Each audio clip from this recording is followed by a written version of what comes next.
Hello, and welcome to our Bet365 final presentation on their strategic shift into prediction markets.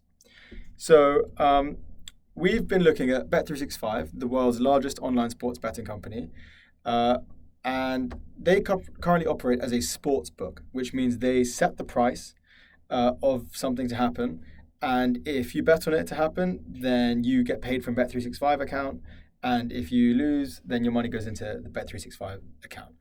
So it's you against them, and they are more profitable the more people lose money.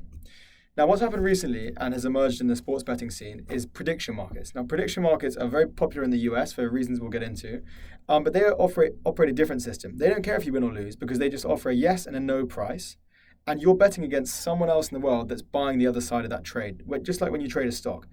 So they just keep a margin in the middle and keep a very small percentage of winnings. So effectively, they don't care if you win or lose. They just want volume pumped into the site because the more people that are betting, the more they make off the margin that they keep.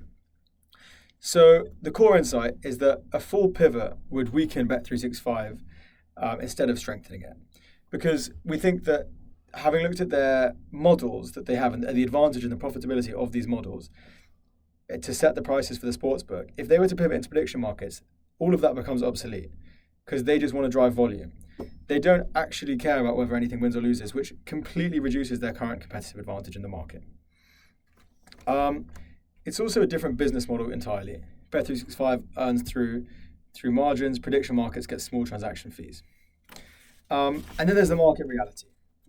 So the market is growing in America, but for two main reasons. One, and neither of these are very sustainable or at least guaranteed to be successful in the future. One is that right now, prediction markets are not classified as sports gambling in America, which means that these companies do not have to pay state gambling taxes, which in America are extremely high. Number two is that because they're not classified as gambling companies, they can operate in all 50 states, whereas sports gambling companies, online sports gambling companies, cannot do that. For example, like Texas is a market that currently does not have any online sports gambling, but people are betting via these prediction markets. Now, it's very uncertain whether that legislation is going to hold. It's under some challenges, which is one of the reasons why we don't think Bet365 at this very moment should pivot into prediction markets.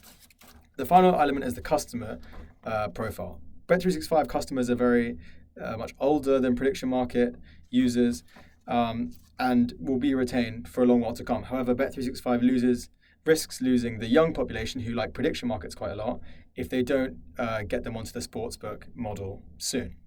So what we propose is that Bet365 monitor the situation heavily and get ready to pivot, but do not operate a full stage pivot as there is still regulatory approval that needs to come and it would be too much of a risk to lose all of their competitive advantage in the way they set their odds.